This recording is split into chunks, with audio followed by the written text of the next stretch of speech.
यार देखिए, सवाल वो नहीं है। सरकार से समाजवादी सरकार नहीं है, सरकार से हम बाहर हैं। आज तो जिम्मेदारी इनकी है। इनके पूर्व सांसद का बेटा मर गया, इन्हें दुख नहीं। कई लोग एम्बुलेंस में मर गए, इनको दुख नहीं है। कई डिलीवरीज हो गई, चाहे वो दरवाजे पे हो गई हो। और याद कीजिए, आप सब लोग मौजूद थे इसी गवर्नर हाउस में, जहां एक महिला गवर्नर है। क्या एक प्रेग्नेंट लेडी को एम्बुलेंस नहीं मिली? क्या बेटी का जन्म नहीं हुआ वहां? मंत्री को मजबूरी में भाग करके जाना पड़ा। ये कौन आंखें बंद कर लेगा?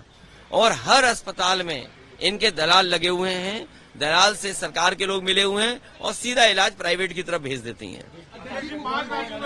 मैंने तो ये पूछा कि अगर इन्होंने एक जिला अस्पताल बनाया हो, इस सरकार ने एक जिला अस्पताल बनाया हो जहां पर गरीब का इलाज करा रही हो, ये सरकार बताओ हमें। देखिए, डॉक्टर नहीं है, असिस्टेंट प्रोफेसर नहीं है, एडिशनल प्रोफेसर नहीं है, नर्सिंग स्टाफ नहीं है, टेक्निकल स्टाफ नहीं है। आखिरकार ये इंस्टीट्यूशंस क्यों बनाई हैं आपने? केवल एक जगह नहीं, हर जगह की यही स्थिति है कि गरीब को इलाज नहीं मिल पा रहा है और ये सरकार के लोग प्राइवेट लोगों से मिल गए हैं और उसका एग्जाम्पल आपको कई बार देखने को मिलता है। क्या जवाब है जब मंत्री ही नहीं जवाब दे पा रहे हैं? और यहाँ तो इंडिपेंडेंट मंत्री है ना, उन्हें मुख्यमंत्री से लेना देना नहीं है, मुख्यमंत्री को डिप्टी सीएम से लेना देना नहीं है। यहाँ तो इंडिपेंडेंट मंत्री हैं। तो इंडिपेंडेंट मंत्री होने का मतलब ये है कि हम तो मंत्री से ही पूछेंगे। हम और आप सब लोग यहाँ इंस्टीट्यूशन मजबूत हो, डेमोक्रेसी मजबूत हो, जनता के सवालों का जवाब मिले, हम उसके लिए जिम्मेदार हैं। लेकिन क्योंकि वो काम नहीं कर रहे हैं, इसलिए उन्हें गुस्सा आता होगा। वो बात की बात है, पहले डेंगू से बच जाओ।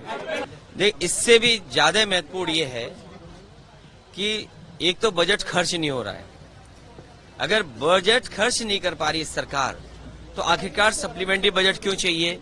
एक विषय अलग है, लेकिन उससे महत्वपूर्ण विषय ये है कि पूरे उत्तर प्रदेश की स्वास्थ्य व्यवस्था ध्वस्त है।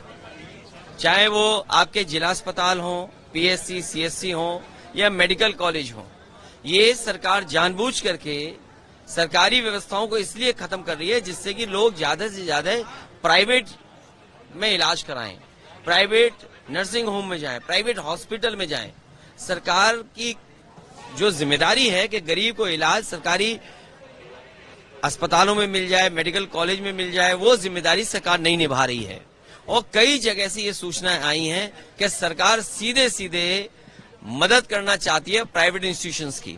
और सच्चाई ये भी है कि जो सरकार दावा ये कर रही थी कि मेडिकल कॉलेज बनाएंगे, सुनने में आ रहा है कि मेडिकल कॉलेजेस को भी प्राइवेट हाथों में बेचने की तैयारी है। जो सरकार प्राइवेट मेडिकल कॉलेजों को प्राइवेट में बेच रही हो, सरकारी मेडिकल कॉलेज को बड़ा इंफ्रास्ट्रक्चर प्राइवेट में बेच रहे हो, जिला अस्पतालों में दवाई से लेकर के इलाज न मिल पा रहा हो, और लखनऊ जैसी जगह पर जहां पर इन्हीं के पार्टी का पूर्व सांसद अपने बेटे को लेकर के आया था, पीजीआई जैसी प्रेस्टिजियस इंस्टीट्यूशन में उसको इलाज नहीं मिला और बेटे की जान चली गई। ये केवल एक उदाहरण नहीं है, हर अस्पताल में इनकी सरकार में दलाल बैठे हुए हैं जो प्राइवेट इंस्टीट्यूशन में मरीजों को ले जाते हैं। और आपको भी जानकारी इस बात की होगी कि कहीं भी इमरजेंसी में एडमिट नहीं मिल रहा है, एडमिशन नहीं मिल रहा है।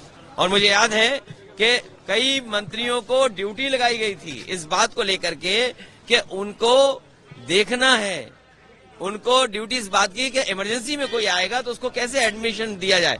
अगर आप ये वीडियो YouTube पर देख रहे हैं तो हमारे चैनल को सब्सक्राइब करें और बेल आइकन को दबाना ना भूलें। अगर आप Facebook पर ये वीडियो देख रहे हैं तो हमारे पेज को लाइक करें।